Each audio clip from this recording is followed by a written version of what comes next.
मंगलमय मंगलकरं वीतरागवीर्या नमो काहि जाते वै अरहन्तानि महान् करि मंगल करि ग्रंथकरण तुमकान याते मिले समाज सब पावे निज बदलान मिथ्या भावय भावती जे प्रगटे निज भाव हे जयवंत रहो सदा हे निज मोक्ष रूपान।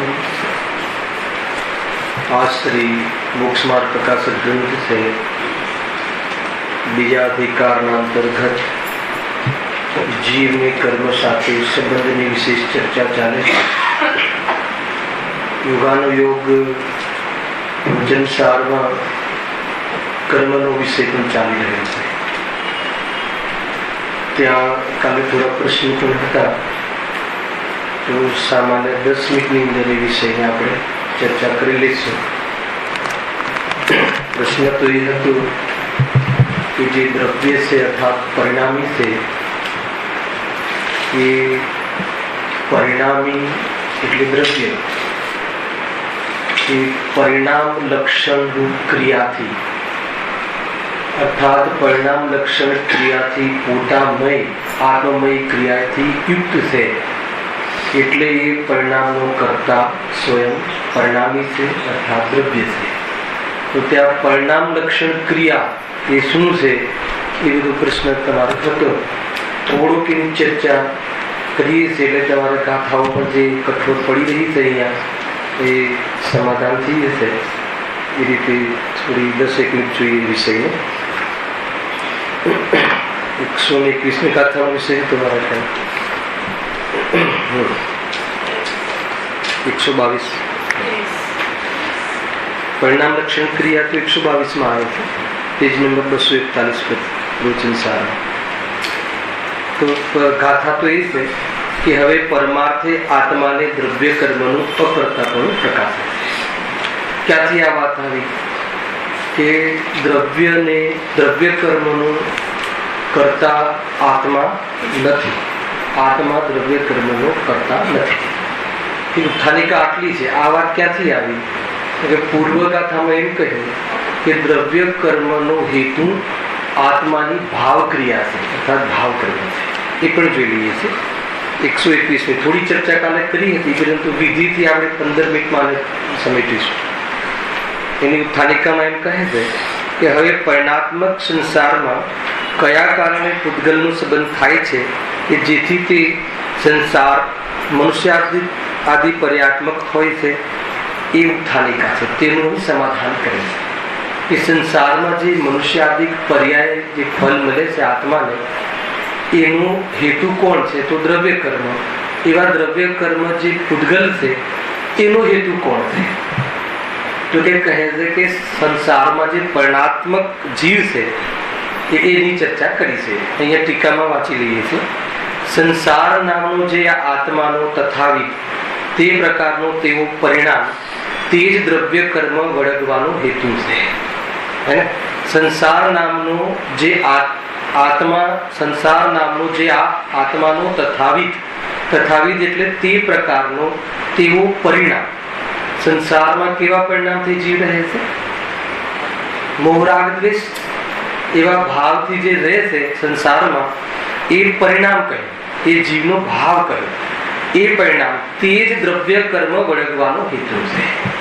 કયા દ્રવ્ય કર્મ? કે જે દ્રવ્ય કર્મ સંસારમાં મનુષ્ય આદિ પર્યાત્મકનો હેતુ છે। આગી લીટી ખ્યાલ આવો તો પકડાશે। દ્રવ્ય કર્મ જે સંસારમાં જીવ મનુષ્ય આદિ પર્યાત્મક, મનુષ્ય એ પર્યાય છે, મનુષ્ય નરક નારકી જે છે બધી પર્યાય છે, જળની પર્યાય છે। એની રચનામાં કોણ નિમિત્ત છે? દ્રવ્ય કર્મ. એવા દ્રવ્ય કર્મ વળગવાનો હેતુ, જીવને વળગવાનો એટલે જીવ સાથે સંબંધ થવાનો હેતુ. હેતુ એટલે નિમિત્ત. કોણ છે નિમિત્ત? કે સંસારમાં રહેલા જીવનો ભાવ. કયો ભાવ? મોહ રાખજો. શું ભાવ? બરાબર છે. તો તર પ્રશ્ન થાય છે, તો હવે તથાવિધ પરિણામનો કોણ હેતુ છે? સમજો, બહુ ઊંચી વાત આવી. તો જીવને જે પરિણામ થાય છે એમાં કોણ નિમિત્ત છે? એ હેતુ પૂછ્યું છે. હેતુ એટલે નિમિત્ત. તો એમાં કોણ નિમિત્ત છે? તો કે દ્રવ્ય કર્મ. ખ્યાલ લખ્યું છે આગળ. દ્રવ્ય કર્મ તેનો હેતુ છે. એનો ન્યાય આપ્યો. કારણ કે દ્રવ્ય કર્મથી સંયુક્તપણે જ તે જોવામાં આવે છે. ક્યારે? કે જ્યારે જીવ રાગ કરે, જ્યારે જીવ દ્વેષ કરે, જ્યારે ખોટા ભાવ કરે, જ્યારે દુઃખી થાય, ત્યારે એમાં હેતુ એ વખતે દ્રવ્ય કર્મ ઉદયમાં હોય જ છે. ભલે બાહ્યમાં સામગ્રી ના હોય, સામગ્રી સાથે દુઃખને સંબંધ નથી આવ્યો ને, આપણો જ ચાલે છે. અરે બાહ્યમાં તો બહારના જે લૌકિક સુખને અનુકૂળ સામગ્રી હોય, બધા જ મળીને એ જીવને સુખી કરવા માટે સમજાવતા હોય કે નહીં, તું આમ નહીં કર, તું આ રીતે કર, તું આ રીતે કર. એવા નિષ્ણાત તે દુનિયાના કાર્યોના એવા નિષ્ણાત એના ઘરમાં હોય, એને સમજાવતા હોય અને એની અનુકૂળતા માટે બધી સામગ્રી બી આપવા તૈયાર હોય, પણ એલા જીવને દુઃખી થવું હોય, હલાવે કે નહીં, તો એમાં કોણ નિમિત્ત બને છે? એ વખતે તે પ્રકારના મોહનીય કર્મનો ઉદય અને એ સંબંધી એને વિસ્મરણ સ્વભાવનું અને એમાં જોડાઈને દુઃખી થાય જ તે, એમ અહીંયા કહે છે. અર્થાત એ પરિણામ કરે એટલે એ જોવામાં આવે છે. બહારમાં તો બધું સુખના સામગ્રી હોય તો એ જીવ દુઃખી થાય છે. તો ત્યાં હેતુ કોણ? તો સામગ્રી હેતુ ન બની, સામગ્રી હેતુ ન બની, પણ ત્યાં એ જાતિનું દ્રવ્ય કર્મ મોહનીય અર્થાત જે બી દુઃખના એ કર્મ ક્રોધ હોય તો ક્રોધ રૂપી ચારિત્ર મોહનીય કર્મનો ઉદય. તો એ પ્રમાણે એનો હેતુ છે. તો પછી એક શંકા કરી જે આપણે અહીંયા બહુ વિસ્તારથી લઈ લીધી હતી. દ્રવ્ય કર્મનો હેતુ ભાવ કર્મ ને ભાવ કર્મનો હેતુ દ્રવ્ય કર્મ. તમારું ઘર મારા ઘરની સામે ને મારું ઘર તમારા ઘરની સામે, હે ને, મંદિરની સામે મારું ઘર ને મારું ઘર મંદિરની સામે, બંને ક્યાં? તો એકબીજાની સામે. તો નિર્ણય જ નથી થતો કે ખરેખર તમારું ઘર ક્યાં છે. એ તો ઇતરેતર આશ્રય દોષ લાગે છે, એની ચર્ચા બહુ નથી કરતા, થઈ ગઈ છે. તો કહે છે હે ને, મુર્ગીમાંથી ઈંડું બને ને ઈંડામાંથી મુર્ગી બને. તો કે એ તો કઈ રીતે કાર્ય સંભવ છે? તો કે જે બીજી મુર્ગી બની એ પહેલી મુર્ગી જે ઈંડું આપ્યું એ નથી. હેલો, આ મુર્ગીમાંથી ઈંડું જન્મ્યું અને એ ઈંડામાંથી બીજી મુર્ગી જન્મી, એટલે ઇતરેતર આશ્રય દોષ એમ લાગતો નથી. દ્રવ્ય કર્મનો ઉદય આવ્યો, આ બાજુ મને ભાવ થયા, અને દ્રવ્ય કર્મનો હેતુ કોણ? તો કે ભાવ કર્મ. તો કે નવા દ્રવ્ય કર્મ રચે છે. તો આ પુરાના જે દ્રવ્ય કર્મ હતા એનો આગળનો ભાવ નિમિત્ત. તો એ રીતે ચેન ચાલે છે. એ આપણે આગળ જોઈ આવ્યા હતા કે અનાદિપણું કેવી રીતે સિદ્ધ થાય કર્મનું. એમાં આ ચેન, આ ગાથાનું આપણે કોટેશન પણ લીધું હતું. તો એ રીતે આ ગાથામાં તો એમ નક્કી કર્યું કે ભાવ કર્મનો હેતુ દ્રવ્ય કર્મ છે. તરત જ બીજી ગાથા મૂકી આચાર્ય કુંકુમ દેવે કે પરમાર્થથી જોવામાં આવે તો આત્મા દ્રવ્ય કર્મનો કરતા નથી, અર્થાત તો દ્રવ્ય કર્મનો અકર્તા છે. જો એની ઠાની હવે પરમાર્થે આત્માને દ્રવ્ય કર્મનું અકર્તાપણું પ્રકાશે છે. હવે આ ગાથાની અંદર તમારો પ્રશ્ન જે છે ને, પરિણામ લક્ષણ ક્રિયા શું છે એની ચર્ચા તમે કરજો કાલે, તો એ આપણે જોઈ લઈએ. તો અહીંયા બતાવવું છે કે આત્મા દ્રવ્ય કર્મનો અકર્તા છે. દ્રવ્ય કર્મ એટલે કયા? જો સમજો આજે તમારા કર્મોના બે જગ્યાએ પાઠ ચાલે છે. અહીંયા એક પ્રવચનસારમાં, એક આપણે મોક્ષમાર્ગ પ્રકાશકમાં. તો પહેલા જે કર્મમાં બે ત્રણ પ્રકારે ચર્ચા આવે છે, બે પ્રકારે. એક તો કર્મ કોને કહ્યું કે દશા, હાલત, પરિણામ, પર્યાય, ભાવ, એને કર્મ કહે છે.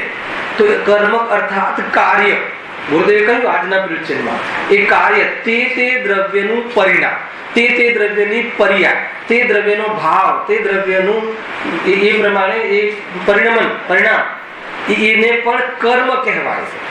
કયા કર્મ? તો અહીંયા આપણે કર્મ જયારે શબ્દ પડે તો તરત દ્રવ્ય કર્મ યાદ આવી જાય છે. પેલા કર્મો જે આપણે ચાલી રહ્યા છે એની વાત દરેક જગ્યાએ નથી. કોઈ જગ્યાએ કર્મ કહે તો કાર્ય લેવું, પરિણામ લેવું, હાલત લેવી, દશા લેવી, ભાવ લેવા, અને એ પ્રમાણે એ તે દ્રવ્યના તે ગુણનું કાર્ય, એને પણ કર્મ કહેવાય. અને જ્યારે દ્રવ્ય કર્મની વાત આવે તે કયા દ્રવ્ય કર્મ કે જે પૂદગલથી બનેલા છે. પૂદગલનો જેમ કે આ સ્કંદ છે ને, આજે મકાન છે, ઘટ છે, પટ છે, માઇક છે, દાળ ભાત શાક રોટલી એ બધા સ્કંદ બને છે ને, એ બધા એવી રીતે કર્મનો પણ એક સ્કંદ બને છે પૂદગલ ગજનો, કે જે કર્મો આપણી સાથે જોડાય છે, આત્માની સાથે સંબંધ કરે છે. તો એ જ્યારે પૂદગલ કર્મની વાત આવે ત્યારે એ કર્મ સમજવા, એ બરાબર યાદ રાખવું. હવે વાત તો એ છે કે એ દ્રવ્ય કર્મ જીવને અનાદિથી દુઃખી કરવામાં હેતુ છે, અને એ જ દ્રવ્ય કર્મથી જીવ રાગાદી ભાવ ઉત્પન્ન કરે છે. તો એ કહે છે કે ભાઈ રાગાદી ભાવ તો દ્રવ્ય કર્મને કરે છે તો કે નહીં, પરમાર્થથી જોવામાં આવે તો જીવ એ પૂદગલ કર્મનો અકર્તા છે. હવે સિદ્ધિ કરે છે, કેમ અકર્તા છે? એમાં પરિણામ લક્ષણ ક્રિયા મુખ્ય રૂપથી લીધી હે ને, એની ચર્ચા આપણે સામાન્ય રીતે કરીએ. જો એમાં આ પ્રકરણમાં પહેલા જીવની ક્રિયા બતાવી દીધી કે જીવ શું કરે છે.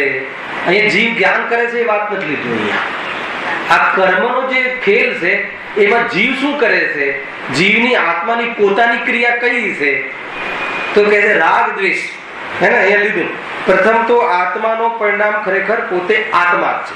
એમાં જ્ઞાન ક્રિયા હોય તો બી પોતાની, રાગ ક્રિયા હોય તો બી પોતાની. જ્ઞાન રાગ આત્માની પોતાની ક્રિયા છે કે નહીં, તો પોતાનું કાર્ય છોડીને બીજાનું કાર્ય કરવા કઈ રીતે જાય? પહેલા તો એ સિદ્ધ કરે છે.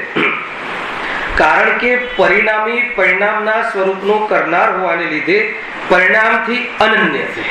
અહીંયા બે ત્રણ શબ્દ આવે, પરિણામી અને પરિણામ અને અનન્ય છે, અને એક અપરિણામી છે ને. અપરિણામી તો ત્રિકાલી ધ્રુવ સ્વભાવ, કે જે પરિણમન થવા છતાં એ પ્રમાણે થઈ ન જતું, એ તો અપરિણામી સ્વભાવ. રાગ પરિણામ કરે અને પરિણામી એટલે દ્રવ્ય પરિણામી હોય છે. દરેક દ્રવ્ય પરિણામી હોય છે, દરેક દ્રવ્ય પરિણમનશીલ હોય છે. દ્રવ્યનો પરિણમનશીલ સ્વભાવ છે. ઉત્પાદ વય દ્રવ્ય યુક્તમ સત, નવી નવી પર્યાય પણ ઉપજે, પૂર્વ પર્યાયનો વ્યય કરે, દ્રવ્ય તરીકે કાયમ રહે, એવા અનંત પરિણામ અને એવા અનંત પ્રવાહ રૂપે દ્રવ્ય કાયમી દુનિયામાં વસે છે. એટલે દ્રવ્યને વસ્તુ પણ કહે છે. ખ્યાલ ઘણી બધી આ તો પ્રચન સાર છે. તો એ અહીંયા શું કહે છે, પરિણામી અને પરિણામ. પરિણામી એટલે દ્રવ્ય, એનું પરિણામનું સ્વરૂપ કરનાર હોવાને લીધે દ્રવ્ય સ્વયં એ રીતે પરિણમે છે. દ્રવ્ય તો શક્તિ છે એનામાં. કયા રૂપે? રાગ રૂપે, દુઃખ રૂપે, વિકાર રૂપે, સ્વભાવ રૂપે, શુદ્ધ રૂપે, બધા રૂપે પરિણમે છે. કરનાર હોવાને લીધે પરિણામી અનન્ય છે. એટલે પરિણામ અને પરિણામી કેવા છે? અનન્ય છે, એક જ છે. એને જ કર્યું છે એમ કેવું. એકનો અર્થ એક, અનન્ય. અન્ય નથી, જુદા જુદા નથી. મારું પરિણામ કોઈ હવામાં નથી, મારું પરિણામ મારા દ્રવ્ય સાથે અભેદ છે. એટલે મારું કયું પરિણામ? કોઈ બી રાગ દ્વેષ એ બધું છે. અને જે તેનો આત્માનો તથાવિધ પરિણામ છે તે જીવમયી ક્રિયા છે. હવે તથાવિધમાં તે પ્રકારનો, કયા પ્રકારનો? કે જે પૂદગલ કર્મના બંધમાં નિમિત્ત બને છે, શરીરાદિ લાવવામાં નિમિત્ત બને છે, રખડવામાં નિમિત્ત બને છે, દુઃખમાં નિમિત્ત બને છે, એવા જે રાગાદિ ભાવ તથા પ્રકાર, તે પ્રકારનો એ ભાવ તે દ્રવ્યથી એટલે આત્માથી કેવો છે? અનન્ય છે. કેમ કે આત્મા જ એ ભાવને કરે છે, એ આત્માની ક્રિયા છે, સ્વધર્મ છે. આજની ગાથામાં સ્વધર્મ લીધું હશે. સ્વધર્મમાં આત્મા વ્યાપક છે, ચેતના એ લીધું ને. બહુ સુંદર સુંદર ગાથાઓ ચાલી રહી છે. કારણ કે એનું પાછું ન્યાય આપે છે. એમ કેમ? કારણ કે સર્વ દ્રવ્યોને અર્થાત સર્વ દ્રવ્ય અર્થાત પરિણામીને, દ્રવ્યોને પરિણામ લક્ષણ ક્રિયા, અને આ શબ્દ તમને કન્ફ્યુઝન હતું. પરિણામ લક્ષણ ક્રિયા, તો પરિણામ શું છે? લક્ષણ. કોનું? દ્રવ્યનું. દ્રવ્યનું લક્ષણ શું છે? સત. સતનું લક્ષણ શું છે? એ જ વાત છે આમાં. શું છે રાખે? દ્રવ્યનું લક્ષણ સત, અને સતનું લક્ષણ ઉત્પાદ વય દ્રવ્ય. ઉત્પાદ વય દ્રવ્ય શું છે? પરિણામ. ઉત્પાદ વય દ્રવ્ય એક સમયની પર્યાય. કઈ રીતે? પૂર્વની પર્યાયનો વ્યય થવો, નવી પર્યાયનો ઉત્પાદ થવો, અને એ વસ્તુ તરીકે કાયમ રહેવું, એનું નામ પરિણામ. આખું પરિણામ એ રીતનું હોય છે. રાગનો અભાવ થવો, વિતરાગતાનું ઉત્પન્ન થવું, અને ચારિત્ર ગુણનું કાયમી રહેવું, એ રીતે. અર્થાત તો તીવ્ર રાગનો અભાવ થવો, મંદ રાગ ઉત્પન્ન થવો. આપણે તીવ્ર રાગનો અભાવ થયો છે ને અત્યારે, ઘરના બધા 5 ઇન્દ્રિયના રાગનો અભાવ અને મંદ રાગ, દેવશાસ્ત્રી ગુરુના ભણવાનો ભાવ, ભજવાનો ભાવ, ઉત્પાદ. અને આત્મા તો તીવ્ર રાગ વખતે હતો એ જ છે, બીજો નથી, બદલાઈ નથી જતો. આત્મા નષ્ટ નથી થઈ જતો, અથવા આત્મા રાગી કે વિતરાગી નથી થઈ જતો. આત્મા તો ત્રિકાલ વિતરાગી, ખ્યાલ આવે? એ રીતે. તો એ થયું પરિણામ. તો આવું પરિણામ જે છે લક્ષણ છે. જીવ દ્રવ્યનું દ્રવ્ય તરીકે શું લક્ષણ છે? बताओ पतिलाल, जीव द्रव्य का द्रव्य तरीके क्या लक्षण है? परिणाम अथवा उत्पाद द्रव्य. बीजी गाथा समेशा परिणमन स्वभावी से आत्मा. जीव द्रव्य नो जीव तरीके कई लक्षण है प्रफुल्ल भाई? जीव द्रव्य नु जीव तरीके उपयोग ज्ञान लक्षण है. જીવનું લક્ષણ જ્ઞાન છે, પણ જીવને દ્રવ્ય તરીકે સિદ્ધ કરવું હોય, પહેલા છે તરીકે સિદ્ધ કરવું હોય કે વસ્તુ છે, તો પરિણામથી. એ પરિણામ લક્ષણ એટલે લક્ષણ શબ્દનો ઉપયોગ. ખ્યાલ આવી ગયો? હવે એ પરિણામ લક્ષણ એને ક્રિયા કહેવાય, એટલે પર્યાય થઈ ગઈ. ક્રિયા કહો, કાર્ય કહો, હાલત કહો, દશા કહો, એટલે કાર્ય થઈ ગયું, એટલે એ થઈ ગઈ પર્યાય. એ આત્મમયપણે, આત્મમયપણે એટલે પોતામયપણે. એ આત્માની વાત નથી, આત્મા એટલે પોતે, હે ને? આત્મામય ભાવ છે. આત્માનું શું ભાવ બનવું છે? પોતે. એ ક્રિયા પોતામય સ્વીકારવામાં આવી છે. પોતામય સ્વીકારવામાં આવી એટલે શું? પોતાના દ્વારા થતી સ્વીકારવામાં આવી છે. કેમ? કેમ કે પરિણામ લક્ષણ દરેક દ્રવ્યનું લક્ષણ છે. એટલે એવું ક્યારે ના બને કે પરિણામ લક્ષણ વગરનું દ્રવ્ય હોય. ખ્યાલ આવ્યું? એ આટલો એનો અર્થ થાય છે, હે ને? અને વળી જે જીવમય ક્રિયા છે, અને વળી જે ક્રિયા છે જીવમય, તે આત્મા વડે સ્વતંત્રપણે પ્રાપ્ય હોવાથી કર્મ છે. ખ્યાલ આવી ગયો ને? કર્મ શબ્દ એટલે એને કર્મ કહો. જે પોતાને પ્રાપ્ત થાય એને કર્મ કહેવાય છે, અને જે પોતાના દ્વારા જ પ્રાપ્ત થાય એટલે કર્તા કહેવાય છે. અને જે થાય છે પ્રાપ્ત એ ક્રિયા છે, એટલે એને કાર્ય કહેવાય છે. એટલે એક જ પર્યાય કર્તા, ક્રિયા, કર્મ, કરણ એના પોતાના દ્વારા થાય છે એટલે સાધન છે, પોતાના આધારે થાય છે અધિકરણ છે, પોતાને મેળ આપે છે એટલે સંપ્રદાન છે, હે ને? એમાંથી જ થાય છે એટલે ઉપાદાન છે. તો એ રીતે બધા જ સત્કારક ત્યાં લાગુ પડે છે, એટલે ક્રિયા કર્મ છે. અહીંયા કયું કર્મ લીધું અને કયું ન લીધું? અહીંયા પૂદગલ કર્મ ન લીધું, અહીંયા જીવ દ્વારા કરાતું કર્મ, જીવ દ્વારા થતા કાર્ય, જીવ દ્વારા થતું પરિણામ. કેમ કરે છે જીવ? કે પરિણામ સ્વભાવી છે. હવે પરનું લક્ષ કરીને કરે છે કે આત્માને છોડીને કરે છે, પછી જોશું. પહેલા આત્મા કરે છે, નક્કી કરે. પૂદગલ નથી કરાવતો આ રાગ, આત્મા કરાવે છે. તો એવી રીતે પછી દ્રવ્ય કર્મનો કરતા કોણ? તો એ રીતે પછી કાલે મેં લીધું હતું એટલે આજે નથી લેતો. દ્રવ્ય કર્મનો કરતા કોણ? એનું દ્રવ્ય. કયું? દ્રવ્ય કર્મનો કરતા એનું પૂદગલ. એ પૂદગલનું પરિણામ છે. ત્યાં ગુરુદેવ ભેદ કરીને કહ્યું હતું, કાલે મેં યાદ કરાવ્યું હતું કે ગજબની વસ્તુ છે કે આચાર્યોના હૃદયમાંથી વાત નીકળે છે કે પરિણામનો કરતા એનું પોતાનું દ્રવ્ય પણ નહીં, એવી વાત પણ નીકળે છે. કેમ? કે ત્યાં સ્વતંત્રતા બતાવી છે. બીજો દ્રવ્ય કરે છે એમ નહીં, પોતાના દ્રવ્યમાં પણ કાર્ય કરવા માટે કોઈની રાહ જોવી પડે, પર્યાયને દ્રવ્ય સ્વભાવની રાહ જોવી પડે એમ નથી. કેમ? કેમ કે દ્રવ્યમાં પરિણામ થવું એવો એનો સ્વતંત્ર સ્વભાવ છે. એટલા માટે એક એક ફંક્શન, આખા દ્રવ્યનું એક એક ફંક્શન કેવું છે? ઇન્ડિપેન્ડન્ટ, સ્વતંત્ર છે. થવામાં, રહેવામાં, એ રીતે મજા કરવામાં, દુઃખી થવામાં, એટલી મોટી વાત છે. એટલે જે પૂદગલનો જે ટેસ્ટ છે, સ્પર્શ ગંધ વર્ણ રજ છે, એનું જે એનામાં સ્પર્શ નામના ગુણ દ્વારા એ પ્રમાણે વૃક્ષ અને એ પ્રમાણે બેના ફરકમાં પરમાણુઓ સ્નિગ્ધ આદિ એના દ્વારા સ્કંદ રચાય છે. એ રીતે છે. તો એટલા માટે એનું કરતા કોણ? સ્વયં. આટલી સ્વતંત્રતા. આત્મા દ્રવ્ય કર્મથી દુઃખી છે, ચાલે છે ને પકડ, તો એ નિમિત્ત નૈમિત્તિક કહ્યું છે. હવે આપણે એ પકડ પર જશું. ખ્યાલ આવ્યો? એના પછી તો જબરજસ્ત વાત આવી કે હે ને, એ કાલે તમારે ચાલશે કે હવે આ જે ચેતના છે જીવના, જો જેથી ચૈતન્યને આત્માનું સ્વધર્મ વ્યાપકપણું છે. આગળની ગાથા તેનું સિદ્ધાંત કરો. એથી ચૈતન્યને આત્મા, ચૈતન્ય તે આત્માનું સ્વધર્મ વ્યાપકપણું છે. આ લીટીનો ખ્યાલ નહીં આવે તો ગાથા નહીં સમજાય. ગેરંટી છે.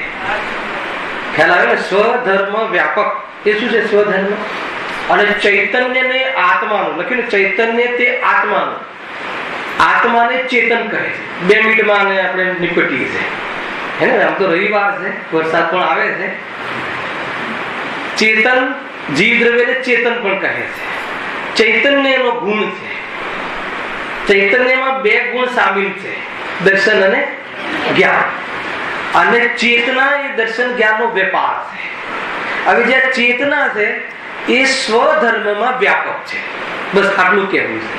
હવે એ ચેતના કયા સ્વધર્મમાં વ્યાપક છે તો આગળ જોઈ આવ્યા. પરિણામ કયા પરિણામ? તો કે 2 પ્રકારના, એક શુદ્ધ અને એક અશુદ્ધ. શુદ્ધ એટલે આનંદનું, અતિન્દ્રિય જ્ઞાનનું, શુદ્ધોપયોગનું, શુદ્ધ પરિણતિનું, નિર્વિકલ્પ દશાનું. અને એક શું થઈ ગયું? જ્ઞાન ચેતના. જ્ઞાન અર્થાત આત્મા અર્થાત ઉપયોગ અર્થાત ચૈતન્યનો વેપાર એ શુદ્ધ ભાવ. શુદ્ધ ભાવ એટલે નિર્વિકલ્પ સ્વભાવ. એમાં રમે, અહમપણું કરતું એમાં જ્ઞાન સન્મુખ રહે, પોતાના સ્વભાવની સન્મુખ રહે એવું જે ઉપયોગનું કાર્ય અને અર્થાત કર્મ છે એને જ્ઞાન ચેતના કહે છે. ખ્યાલ આવે જીતુભાઈ? સ્વનું સ્વ રીતે, પરનું પર રૂપે એ રીતે નક્કી કરતું, એ શ્રદ્ધાનો વિષય આવ્યો. સ્વમાં આપનત્વ કરતું, હવે ઉપયોગનો વેપાર એના સન્મુખ રહે. સન્મુખ રહે એટલે બીજા બધા પદાર્થોમાં ઉલજે નહીં, તો આત્મ સન્મુખ રહે. એ શું થઈ ગયું? એ જ્ઞાન ચેતના. અને જ્ઞાન ચેતનાનું ફળ શું છે? એમાં રહે એટલે નિરાકુલતા આવે. અનાકુલતા લક્ષણ જેનું છે સૌખ્ય. આજે ચાલી ગયા, આજે બધું થાય છે આપણું ટચ. હેલા તો એ શું થઈ ગયું? એ નિરાકુલતા થઈ ગઈ. તો એ થઈ ગયું જ્ઞાન ચેતના અને જ્ઞાન ચેતનાનું ફલ. હવે આ જ ચેતના બીજો કયો છે આત્માનો સ્વધર્મ? અશુદ્ધ, શુભ અશુભ ભાવ, મિથ્યાત્વાદી ભાવ. એમાં અગર ચેતના એમાં વર્તે, ચેતના એનામાં ઉલझे, એનામાં વેપાર કરે, પદાર્થને ઈષ્ટ અનિષ્ટ માનીને એવી શ્રદ્ધાપૂર્વક પદાર્થોના પર પદાર્થોને મેળવવામાં આખું જીવન એમાં સમર્પિત થઈ જાય. કોણ? આપણે સામાન્ય રીતે આત્મા કહીએ છીએ, પણ આત્મા કઈ રીતે? ઉપયોગ દ્વારા. એમાં આપણું જીવન છે ને આખો ઉપયોગ એમાં લગાવી દીધું. આપણો પ્રાણ, જીવતો પ્રાણને આપણે ક્યાં બરબાદ કરી રહ્યા છીએ? એ જે શુભ અશુભ ભાવોમાં અર્થાત મોહની સંગતિ કરી અને જ્ઞાન એનો વેપાર કર્યા કરે એને કઈ ચેતના કહે છે? કર્મ ચેતના. ચેતના ક્યાં વ્યાપી? આત્માના અશુદ્ધ અર્થાત વિકારી ભાવમાં ચેતનાએ પોતાનું સમર્પણ કર્યું. એ થઈ ગઈ કર્મ ચેતના. હવે એના કારણે હજુ અહીંયા કોઈ કર્મની વાત નથી, જળ કર્મની વાત નથી. આત્માનું એવું પણ એક કર્મ છે. આ કર્મમાં કોણ જોવા મળે છે? દરેક સંસારી અજ્ઞાની જીવ. હે ને? આ થઈ કર્મ ચેતના. એનું ફળ શું છે? પૂછવા જવાનું, એનું કોઈ પૂછવાનું આકુરતા થાય છે ને નિરંતર. આત્મામાં નથી પછી ગમે ત્યાં આકુરતા થાય. બોલો અહીંયા આકુરતા થાય છે? આવા પ્રશ્ન નહીં પૂછો. અહીંયા ગુરુદેવના માધ્યમથી જે પ્રવચન સાંભળ્યું એ પ્રવચનમાં આકુરતા થતી હતી. શું લક્ષણ બાજુ? આત્મામાં ન રહે તો ચાહે ગમે ત્યાં હોય, સમોષણમાં હોય, તો પણ એનો ઉપયોગ આકુરતાને પ્રાપ્ત થાય છે. ખ્યાલ? નિયમ છે. મંદ આકુરતા છે ને, મંદ એટલે આપણને પકડાતું નથી. પણ તીવ્ર આકુરતા થઈ જાય, 1 કલાક, 1.5 કલાક, 2 કલાક, 3 કલાક ચલાવીએ તો કે નીંબી રહેવા દો. હવે એને કેમ રહેવા દો? આકુરતા નથી ને, સુખ હતું ને, સ્વાદ આવતો હતો ને, શું થયું? ખ્યાલ આવે? એનો અર્થ એ થઈ ગયો કે આત્માની બહાર રહે, ચાહે શુભ ચાહે અશુભ. એટલે મેં કહ્યું અહીંયા શુભ ભાવમાં બી રમે કે અશુભ ભાવમાં રહે અને ઈષ્ટ અનિષ્ટની બુદ્ધિથી રમે. તો એ એવો આકુરતા કે નહીં આપણે સ્વાધ્યાય કરીશું તો સુખી થઈ જશું, અને સ્વાધ્યાય 20 વર્ષથી કરે છે, સુખનો છાંટો એ ના આવ્યો એટલે આકુલતા રહે છે. એ મિથ્યાત્વ. સ્વાધ્યાય કરવું એ ચારિત્રનો દોષ, અને સ્વાધ્યાયથી હું મોક્ષ જતો રહીશ એ મિથ્યાત્વનો દોષ. ખ્યાલ આવે? તો આવા દોષોથી શું કરે છે? આકુલતા થાય છે કર્મ ચેતનાથી, અને એમાં જે દુઃખ ભોગવે છે અર્થાત સુખ ભોગવે છે, કયું સુખ? સાતાવાળું. બહુ લીધું હતું શૈલેષભાઈ, તમે દેવલાની કહેતા સાતાવાળું લીધું હતું ને. 5 ઇન્દ્રિયના ભોગના વિષયમાં આ અનુકૂળતા મળવી, ઈચ્છા પ્રમાણે સામગ્રી મળે, ઈચ્છાના અનુકૂળ વાતાવરણ મળે તો ઈચ્છાના અંશ મંદ પડે, એને સંસારી જનો સુખ કહે છે, સાતા કહે છે. એને સાતાનો ઉદય આવ્યો ને વેદનીય કર્મમાં લીધું હતું. તો એવું સુખ, અને એમાં અનુકૂળતા ન મળે અને અનુકૂળતાનો અપેક્ષા રાખે અને ન મળે તો શું થાય? અસાતાના ઉદયમાં દુઃખનું વેદન કરે. એવા સુખ દુઃખ રૂપી રાગ દ્વેષ એ કર્મ ચેતના, અને સુખ દુઃખનો ભોગ કરે એ કર્મ ફલ ચેતના. તો ચેતના એમાં વ્યાપક છે. આવી કર્મ ચેતના અને કર્મ ફલ ચેતનાનો સ્વામી કોણ છે? અજ્ઞાની, અજ્ઞાની આત્મા. જ્ઞાનીઓને કર્મ ચેતના કર્મ ચેતના હોય કે ના હોય? કથનચિત હોય, કથનચિત ના હોય. એનો સ્વામી નથી એટલે ન હોય. એનો જ્ઞાતા દ્રષ્ટા રહે છે એટલે, પણ પરિણમનમાં છે એ અપેક્ષા હોય. જ્ઞાન ચેતના આત્માને હોય કે ના હોય? સામાન્ય જ્ઞાન ચેતના તો દરેક આત્માને હોય, પણ સ્વપરની ભેદ જ્ઞાન જ્યોતિ દ્વારા વાળી જ્ઞાન ચેતના માત્ર જ્ઞાની. એકેન્દ્રિય જીવને કઈ ચેતના હોય? જ્ઞાન ચેતના હોય જ નહીં, હે ને? અનુભૂતિનો સવાલ નથી. એ અપેક્ષા. અને કર્મ ફલ ચેતનાને ગૌણ કરીને કહે છે. ત્યાં માત્ર કર્મ ચેતના. કેમ? બસ રાગ બસ ભોગવ્યા કરો. કર્મ ચેતના નહીં, કર્મ ફલ ચેતના. કર્મ ચેતનાને ગૌણ કરીને ખાલી ભોગવાનું બસ એમ ખ્યાલ આવે. કર્મ ચેતના પણ છે, પણ એવી કર્મ ચેતના નથી કે બુદ્ધિપૂર્વક એમાં જ્ઞાનનો વેપાર કરે. એકેન્દ્રિયથી પંચેન્દ્રિય જીવ સુધી તો જ્ઞાન ચેતનાનો પુરુષાર્થ કરવાનું એને વિકલ્પ જ નથી આવતો. પરંતુ લોકમાં પણ એને કોઈ મારવા આવે એને ઝાડાદીને તો બચવા રૂપ ચેતના પણ નથી. એટલી ચેતના સુસુપ્ત થઈ ગઈ છે. એવો વિવેક જે ચેતનામાં નથી. ખ્યાલ આવે? એટલે એને કહે છે કે તારે તો બસ દુઃખ જ ભોગવવાનું. કર્મ ફલ ચેતના. ખ્યાલ આવે? કોઈને મારવા જાય, ફતેલાલજી पेड़ को आप पीछे दौड़ो कुहाड़ी लेके, तो बचने के लिए प्रयास कर सकता क्या? नहीं कर सकता. तो એ પ્રમાણે શું થયું? તો એને એ પ્રમાણેની પણ ચેતના નથી. એટલે એને તો બસ ઘા ખાવાના જ છે, એને દુઃખ ભોગવવાનું છે. એટલે એ થઈ ગઈ કર્મ ફળ ચેતના. એ ગાથા તમારે ચાલે છે, બહુ વિસ્તારથી ગુરુદેવના પ્રવચનમાં આવશે કે જ્ઞાન ચેતના એમાં શું કહ્યું? એના સ્વધર્મમાં વ્યાપક છે. મારે એટલું બતાવવું હતું કે સ્વધર્મ કયા કયા? સ્વધર્મ ઔદૈહિક ભાવ પણ સ્વધર્મ છે, પર્યાયનો સ્વભાવ છે. ખ્યાલ આવે? પણ ત્રિકાલ સ્વભાવ, મૂળ સ્વભાવ, ઓરિજિનલ સ્વભાવ નથી, પરંતુ પર્યાયમાં એ પ્રગટ કરે છે. એવો વિકારી રૂપી પર્યાયનો સ્વભાવ છે. ખ્યાલ આવે? કર્મજનિત અર્થાત પૂતગલનો કહીને એ બતાવે છે કે આત્માનો મૂળ સ્વભાવ નથી, પણ કરે છે કોણ? તો કે આત્મા સ્વયં પોતાના એ રૂપે પરિણમે છે. એટલે આત્માનો સ્વધર્મ. જડ પરિણમે છે ક્રોધ પ્રમાણે, રાગ પ્રમાણે. કોણ પરિણમે? આત્મા. એટલે એનો સ્વધર્મ છે. સ્વધર્મ છે પણ સ્વભાવ નથી. સ્વધર્મ એટલે શું? એનું બી તમે ઓપરેશન કરો. સ્વધર્મ, ધર્મનો શું અર્થ થાય? ધારણ કરે એ ધર્મ. અને એક કયો ધર્મ? સમ્યક દર્શન રૂપી ધર્મ. અહીંયા એ ધર્મની વાત નથી. અહીંયા ધારણ કરે. કોણ ધારણ થાય છે રાગને? આત્મા. મકાનના રાગને કોણ ધારણ થાય છે? મકાન. બરાબર છે આનંદભાઈ? મકાનના રાગને કોણ ધારણ થાય છે? મકાન. તો મકાન દુઃખી થવું જોઈએ. મકાનની ઈંટો તૂટે તો કોણ દુઃખી થાય? તો પછી રાગ કોને છે? મકાનને કે આત્મા? સીધો સટ છે ને, આમાં કોઈ કન્ફ્યુઝન છે? રાગ આત્માનો છે, પણ રાગ આત્માનો ત્રિકાલ સ્વભાવ નથી. રાગ પર દ્રષ્ટિ કરવા લાયક નથી. એ બીજો આખો વિષય ખુલે. પહેલા તો એ નક્કી કરાવશે કે રાગ આત્માનો સ્વભાવ, સ્વધર્મ, ક્ષણિક અર્થાત તાત્કાલિક, અસ્થિર રૂપ, જવારૂપ ધર્મ છે. એને આત્મા સંસારમાં ધારણ કરી અને અવનવા પ્રયોગો કરે છે. કરે છે કે નથી કરે? રાગમાં મસ્ત થઈને જ કરે છે. હે ને? દરિયામાં પડતું મૂકે, રાગના કારણે આનંદ આવે છે. હે ને?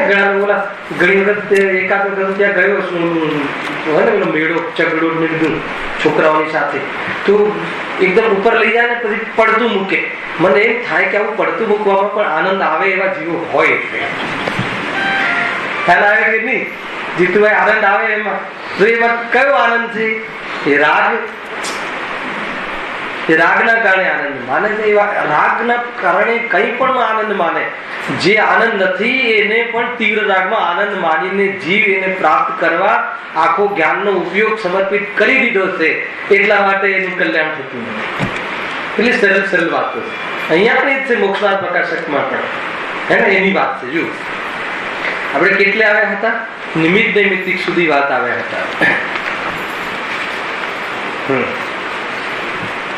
જડ કર્મો દ્વારા જીવના સ્વભાવનો ઘાત તથા બાહ્ય સામગ્રીનું મળવું, એના આધાર ઉપર એક પેરેગ્રાફ થઈ ગયું છે.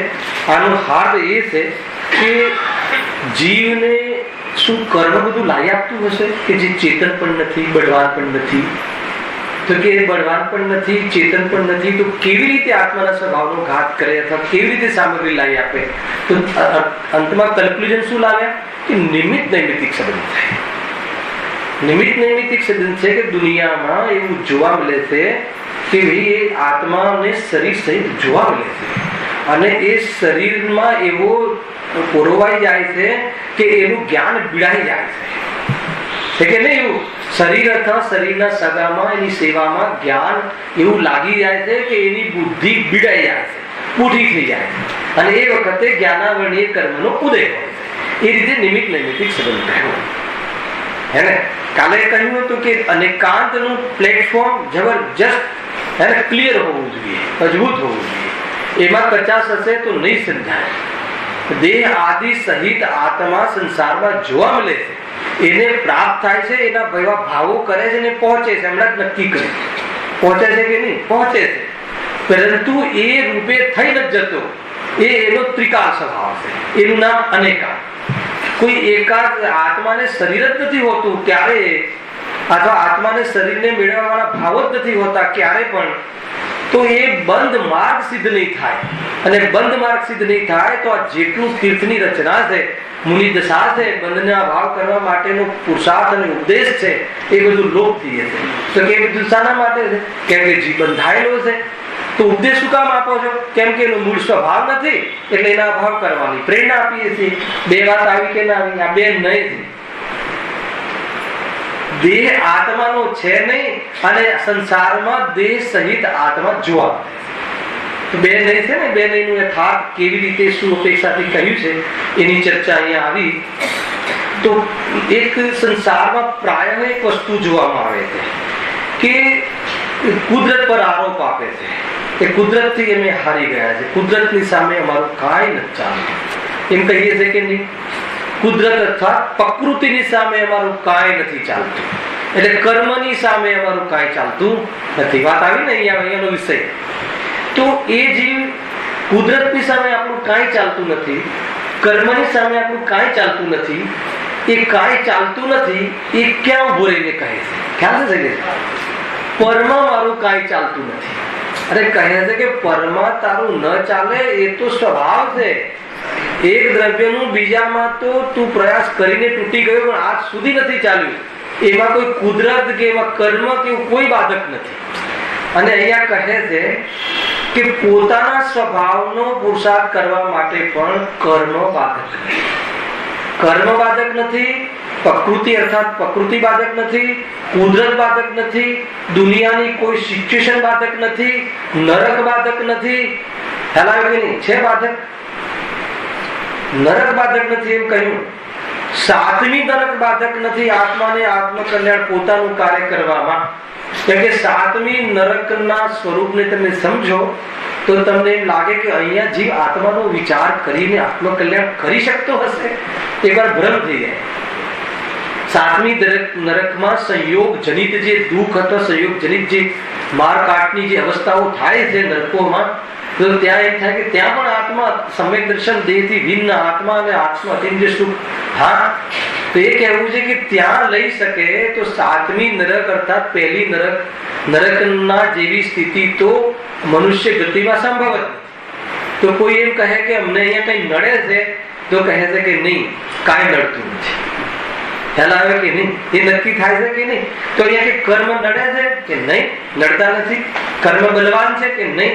તો કર્મના બલવાનપણાનો નિષેધ કરવા માટે હજુ આપણે એક ઉદાહરણ લઈએ છીએ 9મા અધિકારમાં. અહીંયા તો આવી જ ગયું કે કર્મ બળવાન ક્યાંથી છે? એ સ્વયં એનામાં જ્ઞાન નથી ને સ્વયં એનામાં શક્તિ નથી, હે ને? એવું કોઈ વીર્ય નથી. તો આત્માને કોઈ દુખી કરે કે સ્વભાવનો ઘાત કરે કે કોઈ સામગ્રી લઈ જાય કે પડાઈ જાય કે લાવી આપે એવી વ્યવસ્થા જ નથી. એ તો નિમિત્ત નૈમિત્તિક સંબંધ છે કે જીવે આ ભાવ કર્યા, આ કર્મ બંધાવ્યા, કર્મ નિમિત્તથી આવી રચના થઈ અને જીવ ત્યાં ઉપજ્યો. પણ ત્યાં ઉપજ્યો એમાં જીવે કર્મનો દોષ કાઢવાની કે કર્મની અપેક્ષા કરવાની જરૂર નથી. જીવ સ્વયં એ કર્યું છે અને જીવ સ્વયં એ કર્મના ઉદયમાં પણ આત્મ પુરુષાર્થ કરી અને કર્મના અભાવરૂપ નૈમિત્તિક કાર્ય એ જોઈ શકે છે. અને એની ચર્ચા આપણે હવે પ્રારંભ કરવી છે અને આજે કમસે કમ ભૂમિકા તો થઈ ગઈ છે. 9મો અધિકાર ત્યાંથી આપણે લઈ જઈએ. 9મા અધિકારમાં એક પુરુષાર્થનો જે પ્રકરણ છે, પુરુષાર્થ જ મોક્ષની, પુરુષાર્થથી જ મોક્ષ પ્રાપ્તિ. 315 નંબરના પેજ ઉપર આપણે સ્વાધ્યાય થોડો કરીશું. સાથે શું સિદ્ધ કર્યું છે કે કર્મ બલવાન નથી. નક્કી શું કરવું છે? કર્મ બલવાન નથી, કર્મ નડતા નથી. શામાં? આત્મકલ્યાણ અર્થાત સુખી થવામાં. નહીં, પૈસા કમાવામાં તો કર્મ બાધક છે ને. ત્યાં પેલા એ વાત છે ને, પૈસા કમાવામાં એટલે મારા કર્મનો ઉદય એવો છે કે ધન આદિ મળતું નથી. ખ્યાલ આવે કે બીજાના કર્મ કરવામાં, બીજાનું કાર્ય કરવામાં તો કોઈ દ્રવ્ય કરી શકતું જ નથી. એ કહીને વાત તો ખતમ કરી દીધી. ખ્યાલ આવે? અત્યાર સુધી આપણે કર્મ બલવાન છે, કુદરતના કારણે નથી થતું, હું શું કરું? તો કે એ જે હું શું કરું એ પરમાં, દુકાન મારાથી ચાલતી નથી, હું શું કરું? તો કે દુકાન કોઈનાથી નથી ચાલતી. એમાંના કર્મ બાધક છે કે કુદરત બાધક છે? ખ્યાલ આવે કે નહીં? દુકાન તો એના સ્વયંથી ચાલે છે. જેની ચાલે છે એની પણ, અને જેની નથી ચાલતી એને એનો જવાબદાર કોણ? ધ્યાન આપવું જોઈએ, આમ કરવું જોઈએ. ખ્યાલ આવે કે નહીં? તો જે પોતાનું એમાં જે લાભ અને પકડી લે. જો કહ્યું ને બાહ્ય પ્રવચનમાં, દુકાન નથી ચાલતી ને એમાં હું કારણ નથી, કાલથી મને વહેલું નહીં જગાડવાનો, એના કારણે ચાલે છે. ખ્યાલ આવે કે નહીં? ઉલટું પકડે છે. તો પરદ્રવ્યમાં કોઈનું કાંઈ ચાલતું નથી. અહીંયા તો પોતાના કાર્યમાં કોઈ એમ કહે કે અમને કર્મો નડે છે આત્મકલ્યાણ કરવામાં, તો કે કર્મ બલવાન થઈ ગયા એને તો કે એવું છે, કર્મ બલવાન નથી. હવે એનું આપણે અહીંયા એકચ્યુઅલી આ જે 9મો અધિકાર છે ને એ અષ્ટાલિકામાં સદિચ્છામાં ચલાવવાના છે. એક શબ્દ બહુ મને આ બહુ પ્રિય અધિકાર છે અને બહુ ઉપયોગી અધિકાર છે.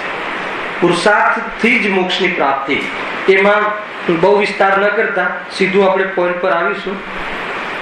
જો વળી તું કહે છે કે ઉપદેશ તો બધાએ સાંભળે છે, છતાં કોઈ મોક્ષનો ઉપાય કરી શકે છે અને કોઈ નથી કરી શકતા.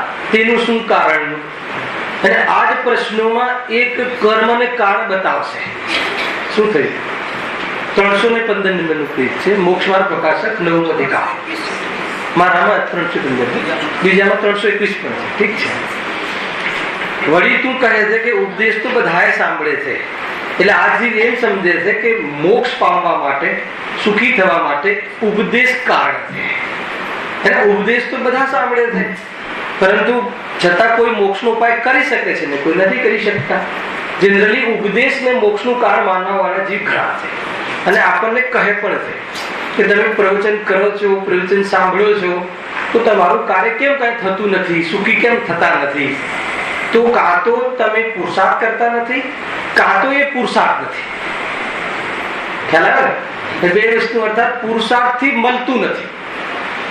હે ને? મોક્ષ પણ ખ્યાલ આવ્યો? મોક્ષ પણ ગુરુદેવ આપી દેશે, મોક્ષ પણ ભગવાન મહાવીર આપી દેશે, અર્થાત સર્વિટી ભગવાન મંદિરમાંથી મળી જશે. ચાલે છે આજે. એને ઓલા છે ને ખોટા કિરીટભાઈજી કરીને કે મોક્ષ અપાવે છે, એવું સાંભળીને બહુ લાઈન લાગે છે. ગજબ છે. મોક્ષ ગયેલા જીવો પણ મોક્ષ અપાવી શકતા નથી. મોક્ષ આત્માની પર્યાય છે, પરિણામ દ્રવ્યનું લક્ષણ છે, તે આત્માથી અભેદ છે. તો આત્મા એને પ્રાપ્ત સ્વયં કરી શકે. અહીંયા તો કહે છે કે ઉપદેશ, તો ઉપદેશને શું માન્યું? આને મોક્ષનું કારણ માન્યું. તો અહીંયા શું કહેજો? તેનું કારણ આ છે કે જે ઉપદેશ સાંભળીને પુરુષાર્થ કરે છે તે મોક્ષનો ઉપાય કરી શકે છે. ખ્યાલ આવે? અહીંયા કેટલો સરળ જવાબ આપે છે કે ઉપદેશ સાંભળીને પુરુષાર્થ કરે. એનો અર્થ એ થઈ ગયો કે સાંભળવા સુધી પુરુષાર્થ નથી. સાંભળીને પુરુષાર્થ જુદો છે, હે ને? સાંભળવા સુધી કોઈ અમે બહુ સાંભળીએ છીએ, હે ને? તો એ કોઈ સાંભળવું પુરુષાર્થ નથી. સાંભળીને પુરુષાર્થ કરે છે તે મોક્ષનો ઉપાય કરી શકે છે. મોક્ષનો ઉપાય શું છે? સમ્યક દર્શન જ્ઞાન ચારિત્ર એ ઉપાય છે. તો એ સમ્યક દર્શન જ્ઞાન ચારિત્ર માટે ઉપદેશ સાંભળે ખરો, પણ વિચાર કરી અને કસાય ભાવ કરવાનો પ્રયોગ તો કરતો નથી. આત્માનો આશ્રયનું પરિણતિ તો કરતો નથી. શિડ્યુલમાં સાંભળે છે તો એ ઉપદેશ સાંભળવાથી, હે ને? એ અહીંયા ઓલી લીટી છે ને, શુષ્ક જ્ઞાનમાં કોઈ ક્રિયાજળ થઈ રહ્યા, શુષ્ક જ્ઞાનમાં કોઈ માને માર્ગ મોક્ષનો કરુણા બુજે જોઈ, એ વાત છે, હે ને? ભણવું અલગ છે, લખ્યું છે જો અહીંયા. પણ જે પુરુષાર્થ નથી કરતો તે મોક્ષનો ઉપાય કરી શકતો નથી. હવે પુરુષાર્થ શું છે એ બોરીવલીમાં વિશેષ લેશું. અર્થાત એ ઉપદેશ સાંભળીને એ પ્રમાણે પરિણમન કરતો નથી, વિચાર કરતો નથી. પેલા તો તત્વ વિચાર કરતો નથી. તત્વ વિચાર કરે છે તો એ પ્રમાણે ગંભીર નથી, એ પ્રમાણે કસાયનો સ્વાદ કલુષિત છે, એ પ્રમાણે ભાષિત થતું નથી. હવે એ ભાવવાસન ન કરે અને ભાવવાસન કરીને સ્વરૂપમાં ન ડૂબે તો એ મોક્ષ ન મળે. પણ ભાવવાસન ને બસ સાંભળ્યું, યાદ રહી ગયું, બધી ખબર છે કયા પાને કઈ ગાથા, શું અર્થ છે, આનું શું વસ્તુ છે, બધું જ એકાએક. કેટલોક સંત તમે જોઈ આવે ને હમણાં બેનનો 8-8 કલાક લે છે બેન કર્મકાંડ. મોક્ષ માર્ગમાં એની કોઈ કિંમત નથી. ખ્યાલ આવે કે નહીં? હે, એ બેન જ પહેલા ત્યાંથી શરૂઆત કરે છે, હે ને? કેટલું જ્ઞાન છે કર્મકાંડનું, જીવકાંડનું, કેટલું ગણિત. પણ ઉપયોગ લગાવીએ છીએ જ્યાં સ્વરૂપમાં નથી લાગતો અને અશુભમાં જવું નથી તો લગાવીએ છીએ. કેવલ જ્ઞાનનો વિષય છે, કેવલ જ્ઞાનની કરણાનું બતાવ્યું છે. એમ જો અહીંયા શું કહે છે? ઉપદેશ તો શિક્ષા માત્ર છે, પણ ફળ તો જેવો પુરુષાર્થ કરે તેવું આવે. ગજબની વાત છે. ઉપદેશ તો શિક્ષા માત્ર છે, નિમિત્ત માત્ર છે. ઉપદેશથી કલ્યાણ નથી થતું. એ તો જે 5 ઇન્દ્રના વિષયોમાં બહુ લાગ્યા હોય, એમાં રમતા હોય, એને કહે છે ભાઈ ઉપદેશ સાંભળો, કલ્યાણ થશે. પણ જે રોજ ઉપદેશ સાંભળતા હોય એના માટે અહીંયાની વાત આવે છે. રોજ વ્યસન થઈ ગયું હોય ઉપદેશનું, ખ્યાલ આવે કે નહીં? ઉપદેશ હું તો 2 કલાક ગુરુદેવની ટેપ સાંભળું છું. કોઈ પણ મળે તો અત્યારે એની આવા, કાં તો આપણા દિગંબર મૂલ મળે તો. અમે રાત્રિમાં ભોજન કરતા નથી, બધું આમ એકદમ પાણી ઘડીને પીએ છીએ ને આમ ને તેમ ને બધું ક્રિયા. બે બાજુ. યદ્યપિ બંને વસ્તુ મોક્ષ માર્ગીને હોય છે, પણ બંને વસ્તુથી મોક્ષ નથી મળતો. કુદરતી વસ્તુ એ હે ને? એમ કહીને પ્રમાદ કરવાનો નથી, પણ બંને વસ્તુ હોય છે મોક્ષ માર્ગી જીવોને. પરંતુ એ બંને વસ્તુ એ આત્મકલ્યાણ પહેલા ઉપદેશ હોય જ છે, અને આત્મકલ્યાણના વિકાસમાં પણ ઉપદેશ અને એવી વ્રતાદિની ક્રિયાઓ હોય છે, પરંતુ એનાથી મોક્ષ અર્થાત તો સુખ મળતું નથી. તો અહીંયા શું કહે છે કે જેવો ફળ તો જેવો પુરુષાર્થ કરે. કેવો પુરુષાર્થ કરે? ઉલટો પુરુષાર્થ કરે તો દુઃખ થાય.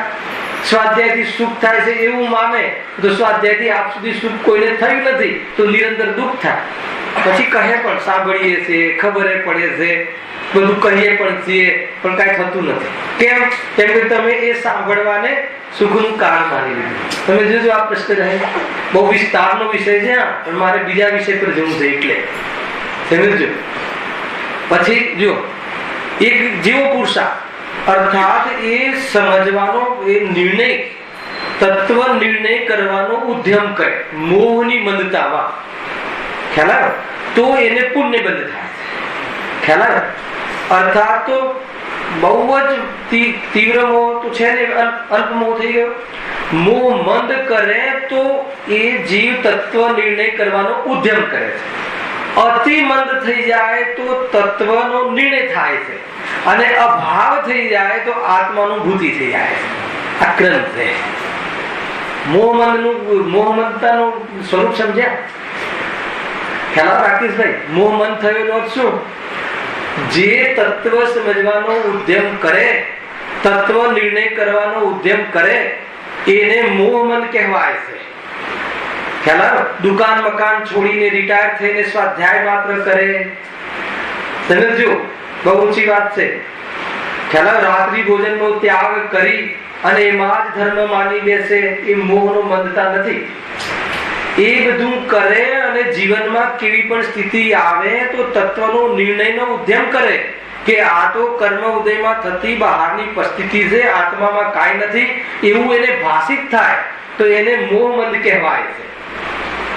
ખ્યાલ આવે?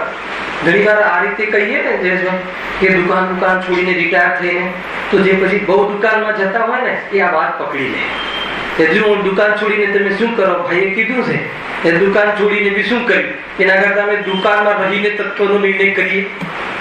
રાકેશભાઈ, બધું કરતા કરતા તત્વ નિર્ણય ત્યાં બી ભેદ જ્ઞાન કરી લેશું. ઉપાદેયની વાત નથી. એ જીવે એ ક્રિયાને ઉપાદેય કમ્પેર કરીએ કે તમે છોડીને પણ શું કર્યું, અમે તો ક્રિયાઓ કરતા જશું અને ભેદ જ્ઞાન કરતા જશું. તો કે એમ પણ નથી. રાકેશભાઈ ધ્યાન રાખજો, એમ પણ નથી. એ વસ્તુ ઉપાદેય તો છે જ નહીં. આવવું પડે છે તો હૃદયમાં ખટકે છે, અરે હજુ આટલો રાગ ઉભો છે કે કમાવાના ભાવ બહુ આવી રહ્યા છે, એ તો ખટકે જ છે જીવને. પરંતુ એ વખતે આ કમાવાનો રાગ છે અને જ્ઞાન જુદું છે, એ નિર્ણય કરવા માટે સ્વતંત્ર છે. એવો નિર્ણય કરે અને એવા નિર્ણય પૂર્વક ત્યાં અનિતિ પણ ન આચરે. ખ્યાલ જોયું? બધું બેલેન્સ. અનિતિ પણ ન આચરે, અનેક જીવોના પ્રાણનો ઘાત કરવા રૂપ ક્રિયાઓ પણ ન કરે, કોઈને દુઃખ થાય એવું જીવન પણ ન વિતાવે, અને આત્મકલ્યાણ કરે છતાં કહે છે કે એ વસ્તુ ધર્મ નથી એવું બરાબર ધ્યાન રાખે, તો એ તત્વ કરવા વાળો, નિર્ણય કરવા વાળો જીવ કેવો છે? મોહમંદ છે. અને જેને નિર્ણય થઈ જાય, હવે એને હંમેશા કસાય દુઃખરૂપ ભાષે, એ શું થઈ ગયું? અતિ મોહમંદ છે જીવનો. બહારમાં કાંઈ પણ સ્લેબ દેખાય એ સમજી લેજો. ઉલટા નહીં કરતા કે આ કરવું ને મોહમંદ કરવું, એમ નથી. એક સામાન્ય મોહમંદ પહેલા લીધું ને કે મંદિર આદિમાં દેખાય તો મોહમંદ છે, એ બહુ સામાન્ય. રોજ સ્વાધ્યાય કરે, 5 ઇન્દ્રિયના વિષયોમાં બહુ ન દેખાય, એ સામાન્ય કથન છે. પણ સ્વાધ્યાય કરીને પછી એપ્લાય, પ્રયોગ, જીવન, વિચાર, હે ને, એ બધું તો કે એ તો કરતો નથી. તો જેવું કરે એવું ફળ મળે, એનાથી ઉલટું વિચારે કે બસ આપણે તો આવી ગયા, સાંભળી લીધું છે ને.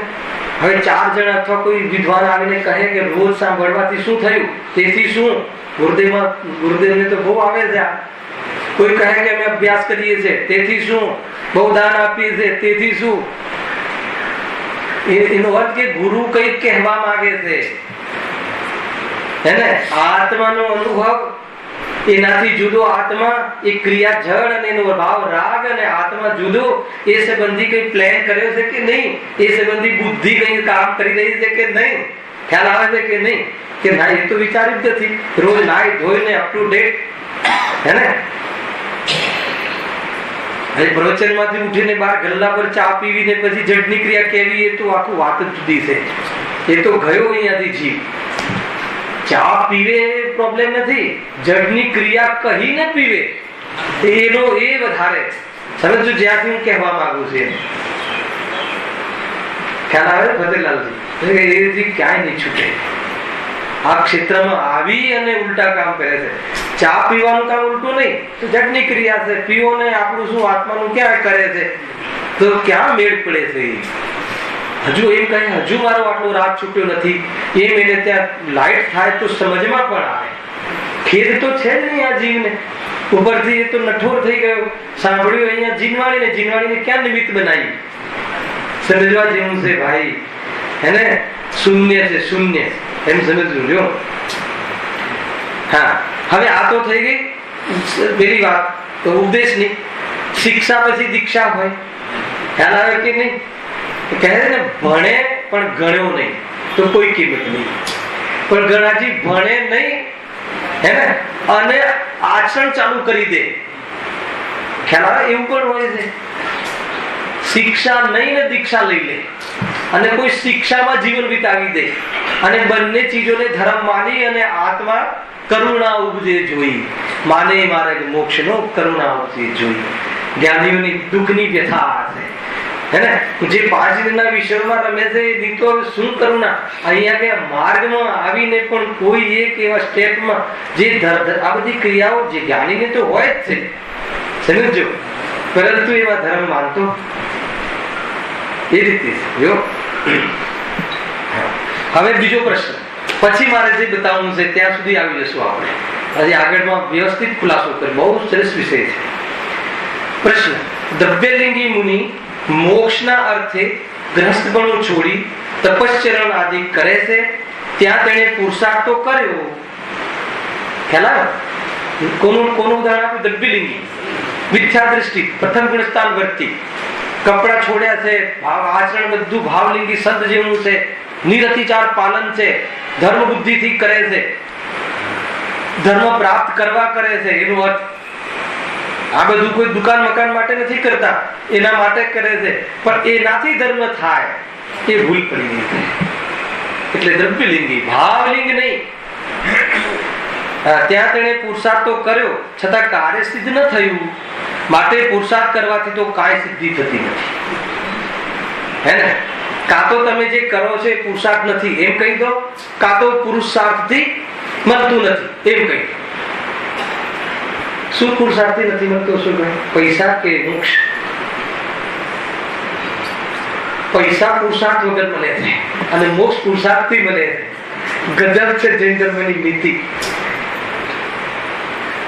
પૈસા પુણ્યના ઉદયમાં આવે છે, લાખ જોર કરી લે,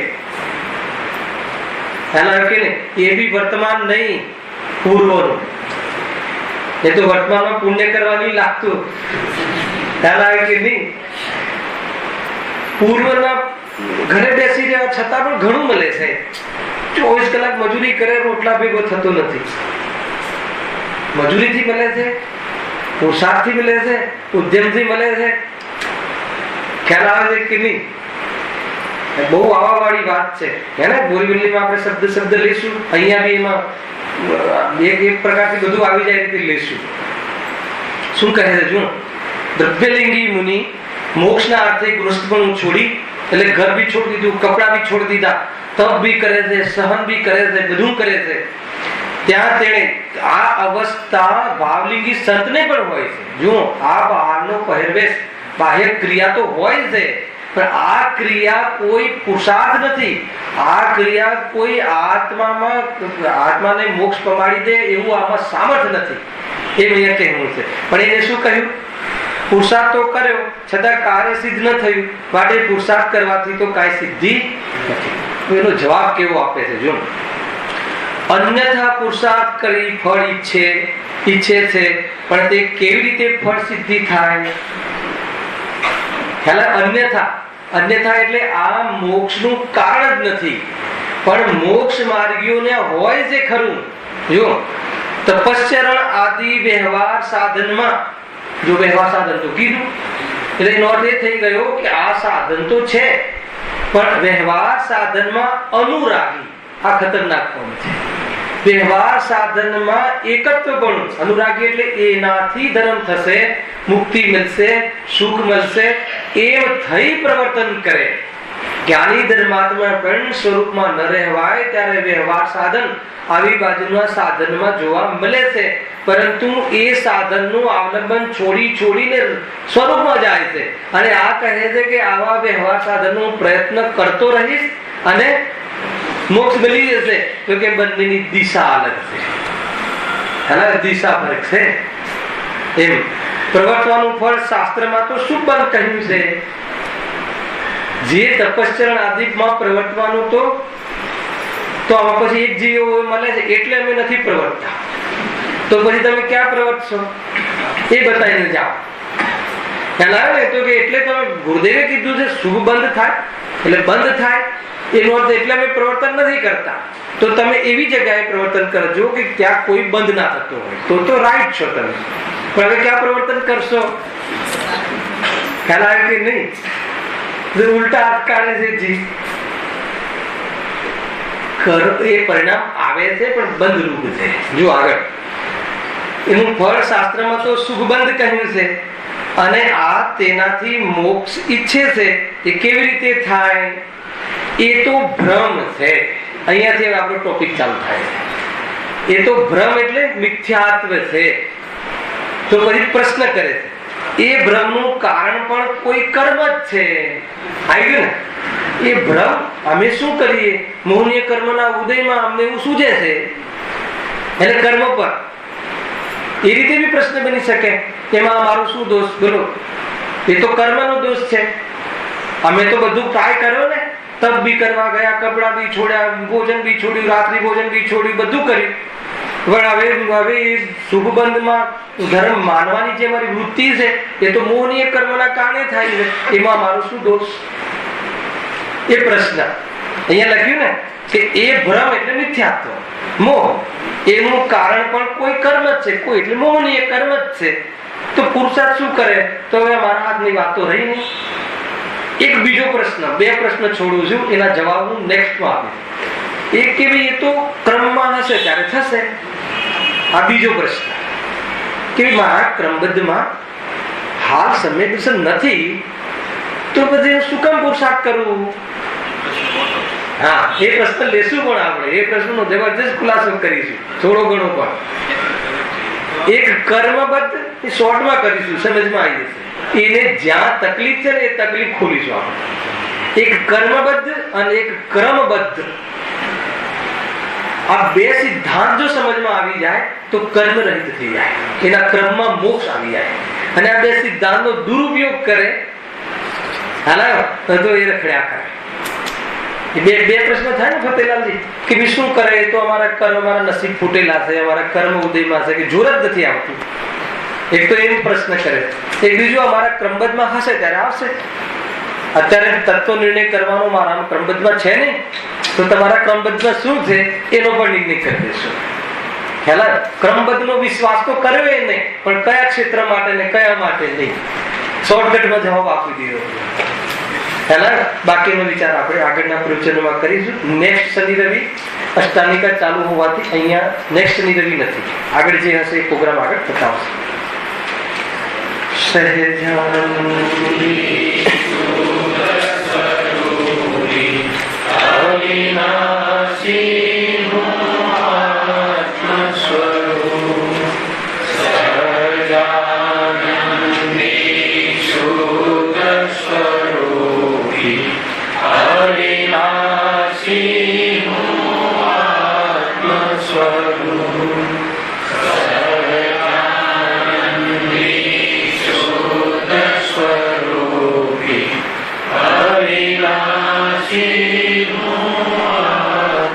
Sure.